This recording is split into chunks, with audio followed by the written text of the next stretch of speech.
Good morning dear student, कैसे हैं आप सब। आशा करता हूं कि मस्त होंगे। तो बेटा आज अपन बायोटेक का लेक्चर सेकंड शुरू कर रहे हैं और लेक्चर फर्स्ट के अंदर अपन ने देखा था कि बायोटेक्नोलॉजी क्या है, क्या क्या इसके अंदर बायोटेक्नोलॉजी के अंदर बेसिकली अपन ने ओल्ड बायोटेक्नोलॉजी और न्यू बायोटेक्नोलॉजी के बारे में पढ़ा। आज अपन टॉपिक शुरू कर रहे हैं tools of recombinant DNA technology, पुनर्योगज डीएनए तकनीकी के साधन या युक्तियां। बेटा सबसे पहले जो अपना स्टेप होता है वह होता है वांछित लक्षण के लिए उत्तरदायी जीन हेतु डीएनए की पहचान। तो अपन को डीएनए निकालना है। सबसे पहला काम क्या है? डीएनए का विलगन। सबसे पहला काम अपना क्या है बेटा? डीएनए का विलगन। सबसे पहला काम जो है डीएनए का विलगन, इसको अपन लोग देखते हैं। डीएनए का विलगन। बेटा अपन सब जानते हैं कि जो डीएनए है वह झिल्ली रहित संरचना के अंदर बंद रहता है। चाहे अपन प्रोकैरियोटिक सेल की बात करें तो उसके चारों तरफ कोशिका झिल्ली हो सकती है, कोशिका झिल्ली के चारों तरफ कोशिका भित्ति हो सकती है। अगर अपन यूकैरियोटिक कोशिका की बात करें तो वह केंद्रक झिल्ली के अंदर डीएनए प्रेजेंट होता है। तो अगर अपन को डीएनए को निकालना है तो अपन को मेम्ब्रेन को तोड़ना पड़ेगा। कई तरह के केमिकल्स यहां पर काम में आते हैं। एक बहुत ही फेमस मेथड है C-TAB मेथड, हालांकि इतना हायर स्टडीज के अंदर अपन जाएंगे नहीं। तो डीएनए को निकालने के लिए अपन को सेल को विभिन्न प्रकार के केमिकल्स से ट्रीट करवाना पड़ता है। ठीक है, अगर डीएनए को अपन ने निकाल दिया तो डीएनए के साथ भी कई तरह की अशुद्धियां जो है, इंप्योरिटीज रहती है।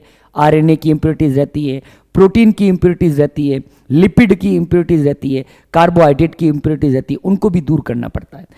ठीक है बेटा, तो यही क्या है कि the treat bacterial cell, plant और animal tissue with enzymes like lysozyme. अगर बेटा बैक्टीरिया जीवाणु कोशिका है तो जीवाणु कोशिका से डीएनए को प्राप्त करने के लिए लाइसोजाइम एंजाइम का यूज करते हैं। प्लांट, अपन सब जानते हैं कि जो प्लांट की सेल वॉल है वह प्लांट की सेल वॉल सेलुलोज से बनी होती है। किससे बनी होती है बेटा? सेलुलोज से बनी होती है। तो इस सेलुलोज को हटाने के लिए अपन को क्या यूज लेना पड़ेगा? सेलुलेज यूज लेना पड़ेगा। अगर फंगाई की सेल है, फंगल की जो सेल वॉल होती है, फंगाई की जो सेल वॉल होती है वह बेटा बनी होती है काइटिन से। किससे बनी होती है? काइटिन। तो काइटिन को तोड़ने के लिए अपन को काइटिनेज एंजाइम काम में लेना पड़ेगा। सॉरी। फिर भी जब इस डीएनए को निकालते हैं तो इसके अंदर कई सारे मैक्रोमोलिक्यूल्स की इंप्योरिटीज रहती है, जैसे RNA, protein, polysaccharide and lipid. इनको भी दूर करना पड़ता है। ठीक है, तो बेटा आरएनए को आरएनएज एंजाइम या राइबोन्यूक्लियेज एंजाइम से ट्रीट करके उसकी इंप्योरिटीज को दूर किया जा सकता है। जो आरएनए की इंप्योरिटीज है किससे दूर कर सकते हैं? राइबोन्यूक्लियेज से। प्रोटीन की जो इंप्योरिटीज है उसको दूर किया जा सकता है प्रोटीएजेस से। ठीक है, और जब अपन चिल्ड इथेनॉल, यहां पे इंपॉर्टेंट पॉइंट है, चिल्ड इथेनॉल का यूज किया जाता है डीएनए को प्रेसिपिटेट करने के लिए। किसका यूज करना पड़ता है?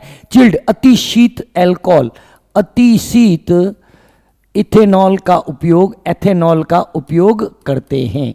तो डीएनए जो है वह फाइन थ्रेड के रूप में आपको दिखाई देता है। ये आप लोग देखते हो जब अपन इसके अंदर चिल्ड इथेनॉल डालते हैं तो डीएनए जो है इस तरीके से फाइन थ्रेड के रूप में दिखता है।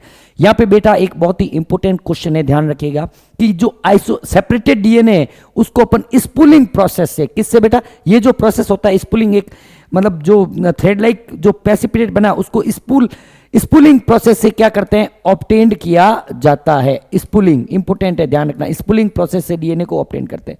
ये वही बताए बेटा। लाइसोजाइम क्या करता है? बैक्टीरिया की सेल वॉल को डाइजेस्ट करता है, ठीक है, जिससे डीएनए ऑब्टेन हो जाएगा। सेलुलेज या पैक्टिनेज अपन काम में लेते हैं प्लांट सेल वॉल को डिग्रेड करने के लिए। काइटिनेज काम में लेते हैं फंगल सेल वॉल को डिग्रेड करने के लिए। लाइपेज काम में लेते हैं डाइजेस्ट दी सेल मेम्ब्रेन, लिपिड की जो सेल मेम्ब्रेन है उसको डाइजेस्ट करने का काम करता है। अब देखो बेटा, दूसरा जो इसके अंदर टूल्स आता है वह है रेस्ट्रिक्शन एंजाइम, या जिसको बोलते हैं प्रतिबंधन एंजाइम। क्या बोलते हैं बेटा? प्रतिबंधन एंजाइम। क्या बोलते हैं बेटा? प्रतिबंधन एंजाइम, या इनको आणविक कैंचियां भी कहा जाता है। क्या कहते हैं बेटा? आणविक कैंचियां। क्यों कहते हैं आगे आपको समझ में आएगा। बेटा ये क्या है? ये एक वह विशेष प्रकार के एंजाइम है जो डीएनए को एक निश्चित नाइट्रोजन शार्कों के मध्य से काटने का काम करते हैं। प्रतिबंधन एंजाइम क्या होते हैं? ऐसे एंजाइम जो डीएनए को निश्चित नाइट्रोजन शार्कों के मध्य से काटने का काम करते हैं, उन्हें अपन लोग प्रतिबंधन एंजाइम या रेस्ट्रिक्शन एंजाइम कहते हैं। ये एंजाइम एक एंजाइम का बहुत बड़ा वर्ग है, एक एंजाइम की बहुत बड़ी क्लास है जिसका नाम है न्यूक्लियोजेज। क्या नाम है बेटा? न्यूक्लियोजेज, उससे बिलोंग करते हैं। ठीक है, यहां पर जैसे मैं कह रहा हूं ये एक डीएनए है और ये क्या है बेटा? रेस्ट्रिक्शन एंजाइम है। रेस्ट्रिक्शन एंजाइम को अपन लोग आर ही लिखते हैं, डायग्रामेटिकली बताया डीएनए को काटने का काम करता है। ठीक है, आगे देखेंगे आगे। और बेटा बेसिकली जो प्रतिबंधन एंजाइम है उसकी डिस्कवरी कैसे हुई, थोड़ा समझने की कोशिश करिएगा। बेटा मैं कह रहा हूं ये है अपना बैक्टीरियल सेल। ये क्या है बेटा? जीवाणु कोशिका है, जीवाणु कोशिका है। ठीक है, 1963 के अंदर क्या हुआ था? ये जीवाणु कोशिका और ये जीवाणु कोशिका का खुद का आनुवंशिक पदार्थ जिसको अपन लोग न्यूक्लियोइड कहते हैं। क्या बोलते हैं बेटा? न्यूक्लियोइड। ठीक है, या मैं नए पेज से ले लेता हूं बेटा, ध्यान से देखना क्या कह रहे हैं। ये जीवाणु कोशिका है और ये जीवाणु कोशिका का आनुवंशिक पदार्थ जिसको बोलते हैं बेटा न्यूक्लियोइड। बेटा आपको पता हो तो जो भी बैक्टीरियोफेज होते हैं, ये बैक्टीरियोफेज क्या करते हैं? अपने आनुवंशिक पदार्थ को जीवाणु कोशिका के अंदर डालते हैं और ये आनुवंशिक पदार्थ क्या करता है? इस डीएनए को काटने का काम करता है। बेटा 1963 के अंदर दो एंजाइम्स निकले, दो एंजाइम्स आइसोलेट किए गए ई कोलाई बैक्टीरिया से। कौन सा? एक था ए, इसी जीवाणु कोशिका के अंदर था, एक का नाम रख दिया ए और दूसरे का नाम रख दिया अपन ने बी। बेटा ए क्या करता था? ए एंजाइम क्या करता था? बैक्टीरिया के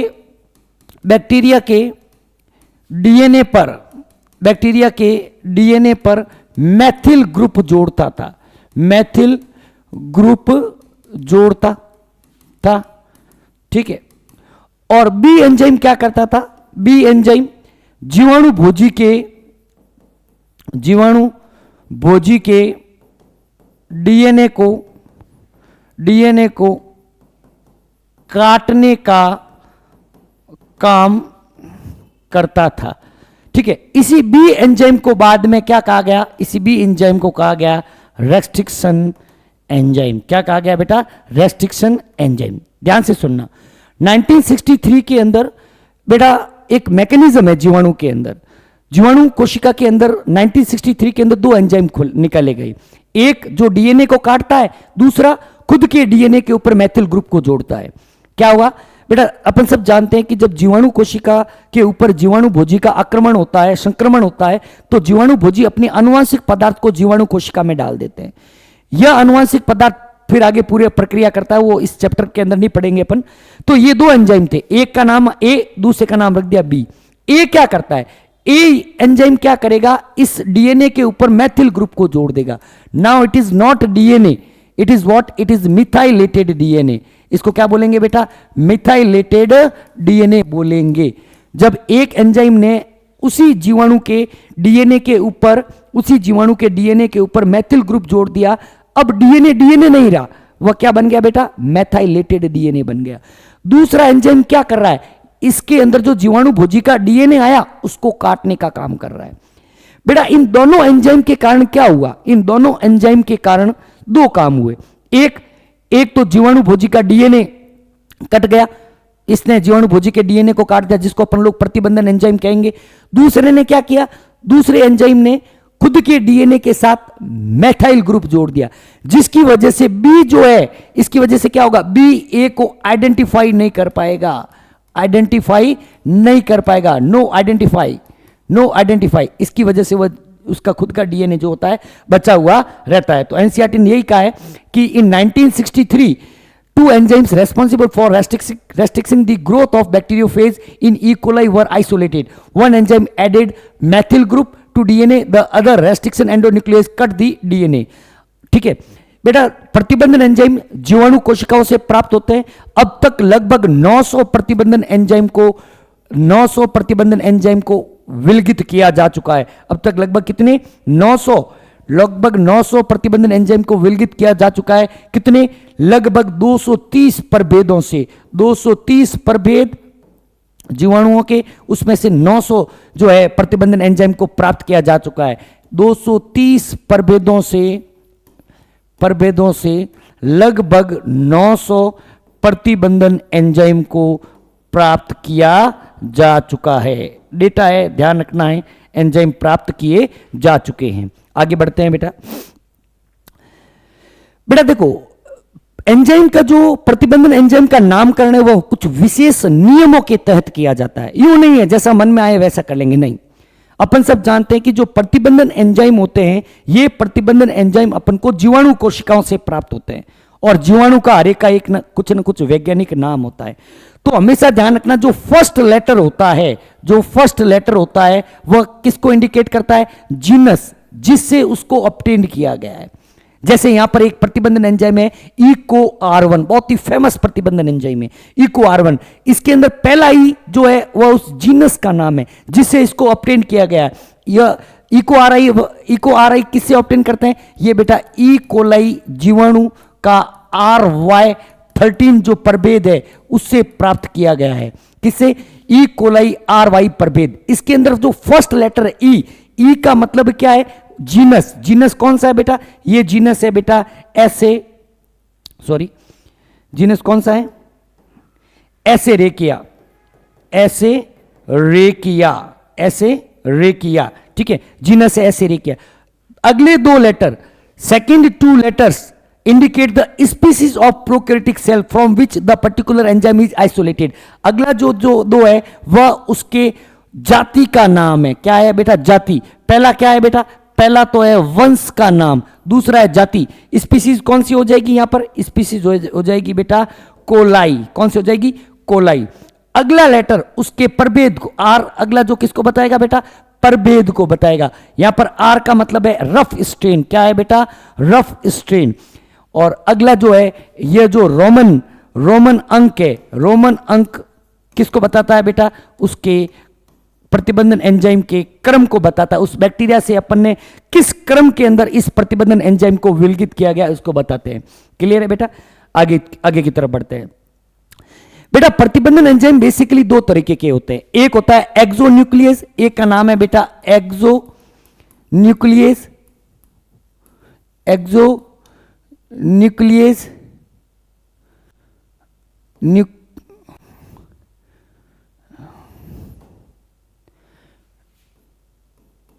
और दूसरे का नाम है बेटा एंडोन्यूक्लियस। दूसरे का नाम क्या है बेटा? एंडोन्यूक्लियस। बेटा एक्सो का मतलब होता है बाहर से। एक्सो का मतलब क्या होता है? बाहर से। ऐसा प्रतिबंधन एंजाइम जो डीएनए को बाहर से काटने का काम करता है। एक डायग्राम से अपन इसको समझते हैं। मैं कह रहा हूं बेटा ये एक डीएनए है, सपोज ये एक डीएनए, ठीक है, या इसको ऐसे नहीं लेके अपन ऐसे भी ले सकते हैं, GAATTC,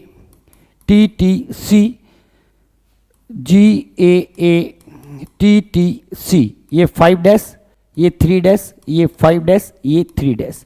अब देखो बेटा दो तरीके के होते हैं। एक है एक्सोन्यूक्लियस। एक्सोन्यूक्लियस क्या करेगा? एक्सोन्यूक्लियस यहां पर कट करेगा। मैं कह रहा हूं ये GAATTC है। एक्सोन्यूक्लियस क्या करेगा? बाहर से काटेगा, यहां काटेगा, यहां पर C और T के बीच में यहां पर कट लगाएगा, यहां पे कट लगाएगा। तो इससे अपन को क्या मिलेगा? इससे अपन को कुछ इस तरीके के कट मिलेंगे, इस तरीके के, मतलब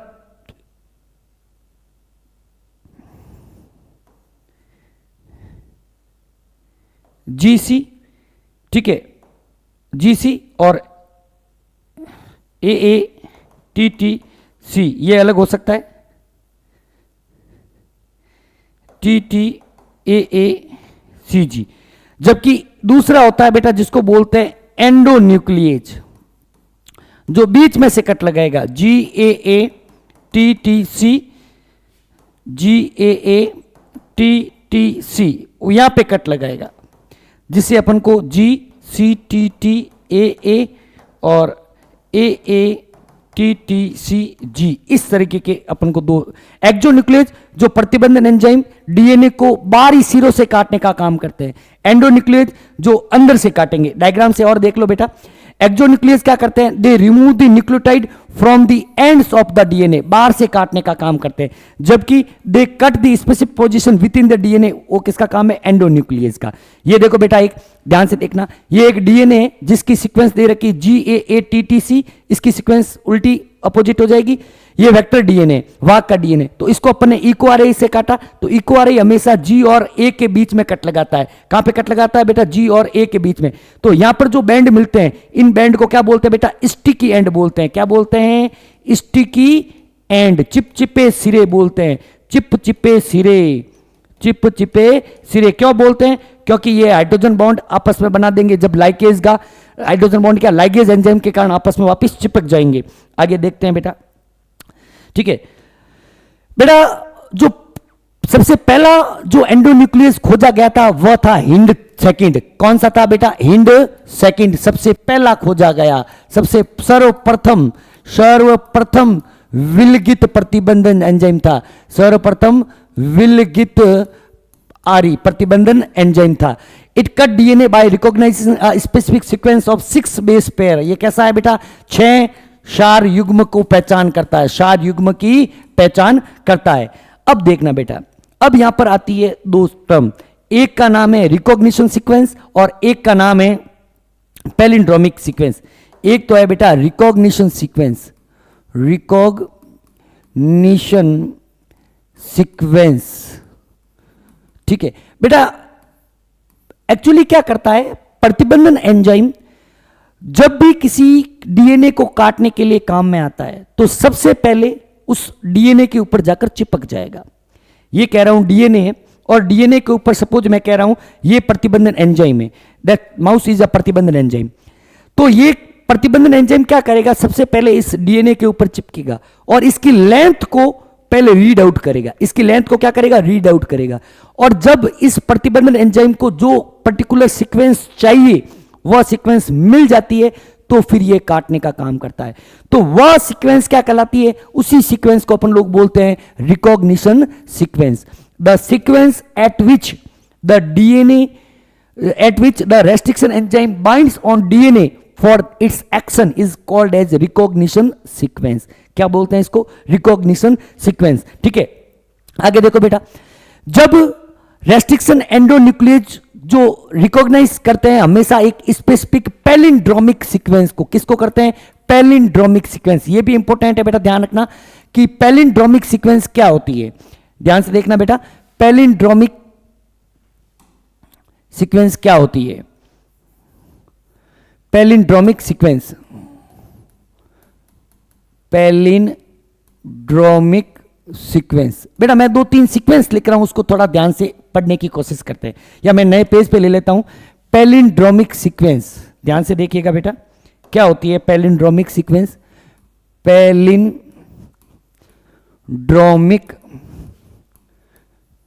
सीक्वेंस बेटा, एक सीक्वेंस लिख रहा हूं मैं, ध्यान से देखना मेरे साथ साथ। 5' GAATTC 3' इसका अपोजिट क्या हो जाएगा, 3' CTTAAG 5'। बेटा इस पैलिंड्रोमिक सीक्वेंस को आप लोग ध्यान से इधर पढ़िए, क्या आया GAATTC, अब इसको इधर से इधर पढ़िए GAATTC। एक और सीक्वेंस देखता हूं मैं दूसरी सीक्वेंस लिखता हूं, टाटा TA, ये हो गई 5', ये हो गई 3' हो जाएगा AT और ये हो गई 5'। इसको इधर से इधर पढ़ते हैं अपन, TA इधर से इधर पढ़ो, क्या आया TA। एक और सीक्वेंस लिखता हूं 5' GC 3' CG 5', इसको इधर से इधर पढ़ो, इधर से इधर पढ़ो। तो ये सब सीक्वेंस क्या है, इनको बोलते हैं पैलिंड्रोमिक सीक्वेंस। मतलब एक द्विरज्जु की डीएनए में उपस्थित वह अनुक्रम जिसको एक रज्जुक पर बाएं से दाएं व दूसरे रज्जुक पर दाएं से बाएं पढ़ने पर एक समान प्राप्त होता है, उसे अपन पैलिंड्रोमिक अनुक्रम कहते हैं। क्या है देखना, मैं लिख लेता हूं, एक द्विरज्जु की डीएनए में उपस्थित वह अनुक्रम जिसे एक रज्जुक पर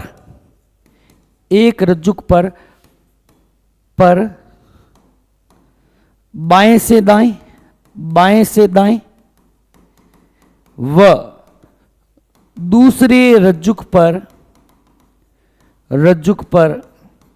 दाएं से बाएं पढ़ने पर एक समान अनुक्रम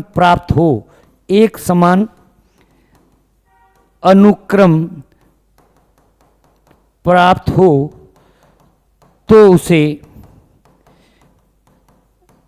पैलिंड्रोमिक अनुक्रम कहते हैं। ठीक है, पैलिंड्रोमिक अनुक्रम। बेटा प्रतिबंधन एंजाइम हमेशा पैलिंड्रोमिक अनुक्रम के केंद्र से कुछ दूरी पर काटने का काम करते हैं। ध्यान से देखना, एक बेटा प्रतिबंधन एंजाइम है जिसका नाम है EcoR1। अभी अपन ने पढ़ा EcoR1।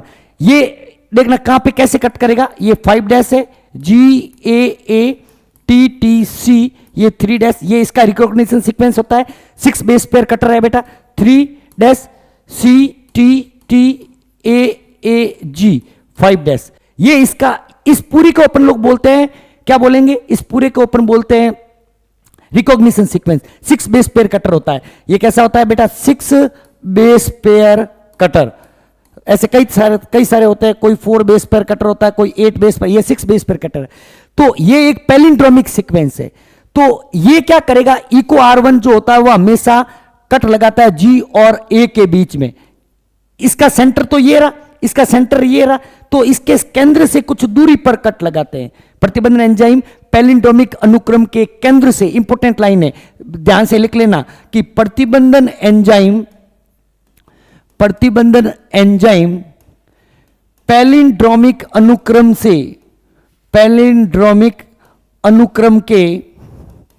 अनुक्रम के केंद्र से कुछ दूरी पर कट लगाते हैं,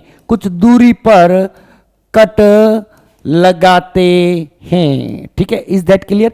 अब देखो बेटा, इसने यहां पर G और A के बीच में कट लगाया, कौन सा एंजाइम आया बेटा, EcoR1। तो क्या होगा, ये 5' क्या बचेगा यहां पर G, ये 3' यहां पर क्या बचेगा CTTAA, और दूसरा स्टैंड क्या हो जाएगा बेटा AATTC।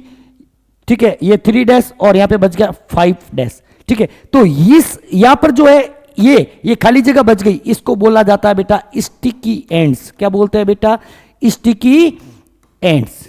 आई चीज समझ में पैलिंड्रोमिक अनुक्रम की?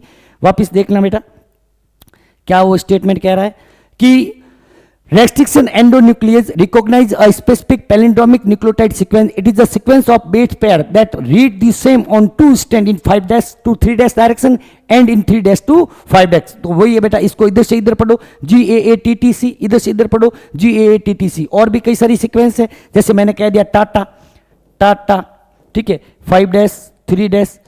तो ये भी देख लेना बेटा, ये भी क्या है, पैलिंड्रोमिक सीक्वेंस है। ठीक है, मैंने पढ़ लिया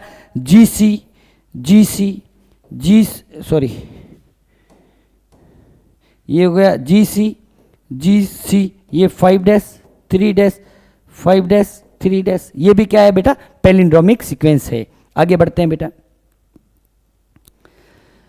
अब देखो बेटा, restriction enzyme cut strand a little away from the centre of, बहुत इंपॉर्टेंट लाइन है, restriction enzyme cut the DNA a little away from the centre of palindromic sites. अब पैलिंड्रोमिक साइट के सेंटर से कुछ दूरी पर काटने का काम करते हैं, but between the same two bases on the opposite region this cleave single strand. इसको अपन लोग क्या बोलते हैं बेटा, स्टिकी एंड। ये अपन ने पढ़ लिया था, ये वही डायग्राम है बेटा। आगे बढ़ते हैं बेटा, ये कुछ अदर एग्जांपल है रेस्ट्रिक्शन एंजाइम के। EcoR1, ठीक है, EcoR1, BAMH1, PST1, PVU first, PVU second, क्ले फर्स्ट, इंड सेकंड, इंड थर्ड, सेल फर्स्ट, इंड सेकंड जो सबसे पहले खोजा गया था वो भी है, उसके बाद इंड थर्ड आया। ये कुछ प्रतिबंधन एंजाइम के एग्जाम्पल है। आगे बढ़ते हैं बेटा। अगला एंजाइम है बेटा डीएनए लाइगेज। अगला एंजाइम कौन सा है? DNA ligase. इसको अपन लोग क्या बोलते हैं बेटा? आणविक गोंद बोलते हैं। आणविक गोंद गोंद, आणविक गोंद। बेटा अपन ने कहा प्रतिबंधन एंजाइम को आणविक कैंची बोलते हैं। क्यों? क्योंकि वो निश्चित नाइट्रोजन शार्कों के बीच में काटने का काम करते हैं। ये क्या करेगा? डीएनए को जोड़ने का काम करता है। क्या काम करता है बेटा? डीएनए को जोड़ने का काम करता है। जोड़ने का काम करता है। कौन करता है? DNA ligase. देखो बेटा ये रेस्ट्रिक्शन एंजाइम था। ये एक डीएनए है, डबल स्टैंडर्ड डीएनए, ठीक है। इस डबल स्टैंड डीएनए के ऊपर इस रेस्ट्रिक्शन एंजाइम ने कट किया। रेस्ट्रिक्शन एंजाइम ने कट किया तो क्या मिल गए? इसको स्टिकी एंड मिल गई। लेकिन अगर इसी स्टिकी एंड के ऊपर डीएनए लाइगेज काम करेगा तो वापस डीएनए को जोड़ने का काम करेगा। अगला एंजाइम होता है बेटा टैक डीएनए पॉलीमरेज। ये बेटा एक बहुत ही ताप स्थायी एंजाइम है। कैसा है बेटा? ताप स्थायी एंजाइम है।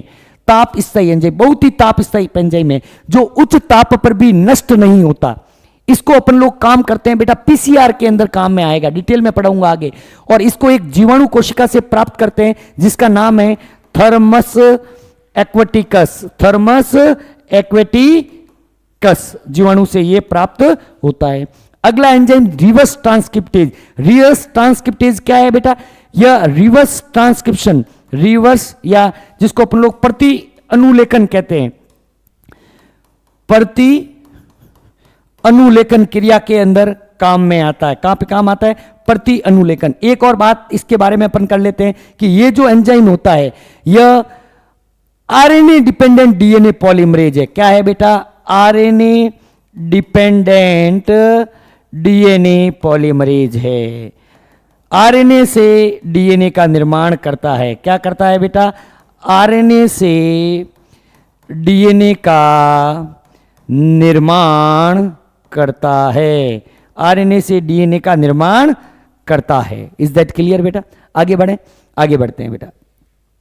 अब देखो बेटा, बेटा सपोज मैं कह रहा हूं ये है डीएनए, ये अपने पास आया डीएनए, ये है अपने पास डीएनए। अब इस डीएनए को जब मैंने प्रतिबंधन एंजाइम से काटा, किससे काटा? प्रतिबंधन एंजाइम से, तो मुझे डीएनए के अलग अलग लंबाई के खंड प्राप्त होंगे। डीएनए के अलग अलग लंबाई के खंड जब प्रतिबंधन एंजाइम से काटते हैं तो इससे क्या होंगे बेटा? अलग अलग लंबाई के डीएनए खंड प्राप्त होंगे और इन खंडों का अणुभार भी क्या होगा? अलग अलग होगा। इन खंडों का अणुभार भी क्या होगा? अलग अलग होता है। अब अपन इसको अलग कैसे करें? मैं चाहता हूं कि मेरा जीन ये है, इस बेसिकली इलेक्ट्रोफोरेसिस जीन को ऑब्टेन करने के लिए काम में ली जाती है, ठीक है। अब इनको अलग करने के लिए जो टेक्निक काम में लेते हैं उस टेक्निक का नाम है बेटा जेल इलेक्ट्रोफोरेसिस। क्या नाम है बेटा? Gel electrophoresis. क्या नाम है?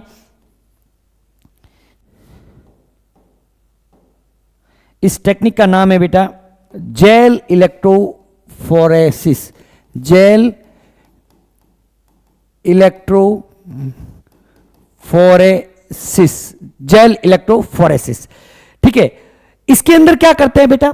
पहले एक एक लाइन पढ़ लेते हैं। क्या? The purified DNA is incubated with a restriction enzyme, as a result DNA digest, DNA fragments are separated by a techniques called gel electrophoresis. Gel electrophoresis से डीएनए को पृथक किया जाता है। अब इसको अलग कैसे करते हैं बेटा? ये एक ऐसी मशीन होती है, आप लोग डायग्राम में देख रहे हैं, मशीन होती है। आराम से मैं इसको स्लाइड लेके समझाऊंगा, देखना बेटा। बेसिकली क्या होता है जेल इलेक्ट्रोफोरेसिस के अंदर कि जो जेल इलेक्ट्रोफोरेसिस जो होती है, जेल इलेक्ट्रोफोरेसिस डीएनए को, आरएनए को, प्रोटीन को, सभी को आइसोलेट, डिफरेंट सेपरेट करने में काम में ली जाती है। अपने यहां पर डीएनए में तो इसके अंदर कौन सी जेल इलेक्ट्रोफोरेसिस काम में लेते हैं? Agarose gel electrophoresis, agarose gel electrophoresis. इसके अंदर जो जेल होता है, इसके अंदर जो जेल होता है वह एगेरोज होता है। एगेरोज क्या है?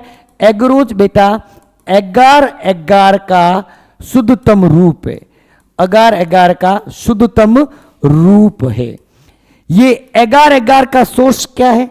इस एगार एगार का बेटा सोर्स है लाल शैवाल, या इसी को बोलते हैं बेटा समुद्री खरपतवार, सीवीड्स, खरपतवार, जिसका नाम है बेटा ग्रेसिलेरिया, ग्रेसिलेरिया व जिलेडियम, ग्रेसिलेरिया व जिलेडियम। लाल शैवाल है, इसे अगार अगार मिलता है। इस अगार अगार को प्योर करके क्या बनाते हैं बेटा? एग्रोज बनाते हैं। बेटा ये जो एग्रोज होता है, ये एग्रोज चाउटर जो पाउडर होता है, चौक का पाउडर, उसकी तरह होता है। अपन क्या करते हैं, इसको एक फ्लास्क के अंदर डालते हैं। जब मैं इसको एक फ्लास्क के अंदर डालता हूं और इसके अंदर कोई सॉल्यूशन डालता हूं, तो मुझे बिल्कुल ट्रांसपेरेंट, बिल्कुल ट्रांसपेरेंट, पारदर्शी, पारदर्शी विलयन मिलता है, पारदर्शी विलयन मिलता है। जब मैं इसको ठंडा करता हूं तो मुझे एक जेल के समान संरचना मिलती है, जेल के समान संरचना मिलती है। ध्यान से देखना क्या कह रहा हूं। एग्रो जेल इलेक्ट्रोफोरेसिस डीएनए को सेपरेट करने में, डीएनए खंडों को उसके भार के अनुसार किसी इलेक्ट्रिक फील्ड के अंदर सेपरेट करने में काम में आता है। जेल इलेक्ट्रोफोरेसिस एग्रोज किसका है? एग्रोज है अगार अगार का शुद्धतम रूप। एगार एगार का सोर्स क्या है? अगार अगार का सोर्स है रेड एल्गी या सीवीड्स। लाल शैवाल को बोलते हैं बेटा रेड एल्गी, रेड एल्गी, या इसको बोलते हैं she weeds, she weeds. Gracilaria and gelidium, gracilaria and gelidium, ठीक है, इससे ये ऑब्टेन्ड किया जाता है। जब मैं इस यह जो अगार अगार होता है या जो एग्रोज है वह चौक के पाउडर की तरह होता है। जब इसको एक किसी फिक्स सॉल्यूशन के अंदर डाल के तो हल्का सा गर्म करते हैं तो अपन को एक बिल्कुल पारदर्शी लिक्विड मिलता है, transparent liquid is obtained. But after some time when it cool down, जब वो ठंडा हो जाता है तो एक जेल के समान जो है वह एक स्ट्रक्चर देखने को मिलती है। अब देखो बेटा, अब मैंने इस जेल को ले लिया, अब मैंने क्या किया, इस जेल को एक ऐसी, ये जो दिख रही है ना, ये आपको दिख रही, इसको बोलते हैं इलेक्ट्रोफोरेसिस यूनिट। क्या बोलते हैं? Electrophoresis unit. ये जो आपको दिख रही है इसको बोलते हैं इलेक्ट्रोफोरेसिस यूनिट। क्या बोलते हैं? इलेक्ट्रोफोरेसिस यूनिट, ठीक है। इलेक्ट्रिसिटी सप्लाई करते हैं और इसमें इस तरीके के कॉम्ब काम में लिए जाते हैं। ये क्या होते हैं बेटा? कॉम्ब होते हैं। इनको क्या बोलते हैं? कॉम्ब। इस कॉम्ब के अंदर जितने भी आप लोग ये देख रहे हो, ये अलग अलग साइज के और अलग अलग इनका क्या होता है? नंबर होता है। मैंने क्या किया, इस जेल को इसके अंदर डाल दिया, इस जेल को इसके अंदर डाल दिया, तो जेल धीरे धीरे ठंडा होगा। उस जेल को जैसे डाला, ये कॉम्ब मैंने इसके ऊपर लगा दिया। अब मैंने कॉम्ब लगाने के बाद, अब जब इस कॉम्ब को मैं हटाऊंगा तो जो पहले लिक्विड था धीरे धीरे ठंडा होने के बाद जम जाएगा और जेल के समान स्ट्रक्चर बन जाएगा। तो मुझे यहां पर क्या मिलेगा? जब उसको मैं हटा देता हूं तो यहां पर एक मुझे इस तरीके की स्ट्रक्चर देखने को मिलेगी। ये मत होगा लेकिन ये स्ट्रक्चर मुझे देखने को मिलेगी। Is that clear? अब अपन सब जानते हैं कि जो डीएनए होता है वह नेगेटिव चार्ज होता है। डीएनए नेगेटिव चार्ज होता है। इधर की तरफ मैंने लगा दिया एनोड, इधर क्या लगा दिया बेटा? एनोड, ठीक है। और ये है कैथोड। ये क्या है बेटा? कैथोड, कैथोड, ठीक है। अब कैथोड की तरफ हमेशा डीएनए को डाला जाता है। कैथोड की तरफ मैंने क्या डाला? वेल्स बनाए हैं, इस कॉम्ब की सहायता से यहां पर डीएनए डाला। और जैसे ही मैं इलेक्ट्रिसिटी शुरू करता हूं, जैसे ही इलेक्ट्रिसिटी शुरू करूंगा तो डीएनए जो है वह नेगेटिव चार्ज होने के कारण, सीविंग इफेक्ट के कारण, सीविंग इफेक्ट यहां पे इंपॉर्टेंट है, ध्यान रखना। जेल में, ध्यान रखना, जेल में छोटे छोटे छिद्र होते हैं, छोटे छोटे छिद्र होते हैं और डीएनए के खंड, ये इंपॉर्टेंट लाइन है, ध्यान रखना, डीएनए के खंड सीविंग इफेक्ट, सीविंग इफेक्ट जिसको बोलते हैं बेटा छन्नी प्रभाव, छन्नी प्रभाव की सहायता से एनोड की तरफ गमन करते हैं। किसकी तरफ गमन करते हैं बेटा? एनोड की तरफ गमन करते हैं। कौन से प्रभाव से? सीविंग इफेक्ट या छलनी प्रभाव। छलनी लिखा हो सकता है, छलनी लिखा हो सकता है, प्रभाव से वो मूवमेंट करेंगे। अब देखो बेटा, अब देखो यहां पर क्या हुआ, मैं कह रहा हूं ये था अपना इलेक्ट्रोफोरेसिस यूनिट, ठीक है, और यहां पर अपन ने डीएनए को डाल दिया, इधर क्या लगा दिया, इधर है बेटा कैथोड है और इधर क्या है, एनोड है। तो हल्के खंड धीरे धीरे, जबकि भारी खंड उसके आगे पीछे की तरफ रन करेंगे। हल्के और छोटे खंड आगे की तरफ, जबकि भारी व बड़े खंड जो होते हैं वह पीछे की तरफ गमन धीरे धीरे।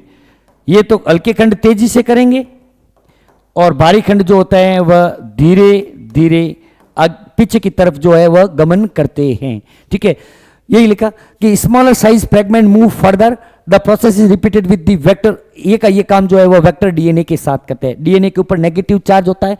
अब देखो बेटा, डीएनए को देखने के लिए एक डाई यूज लेते हैं। जो डाई होती है यहां पर अभिरंजक जो होता है, अभिरंजक डीएनए को देखने के लिए अभिरंजक काम में लिया जाता है। इस अभिरंजक का नाम है बेटा ETBR, इथिडियम ब्रोमाइड। क्या नाम है बेटा, इथिडियम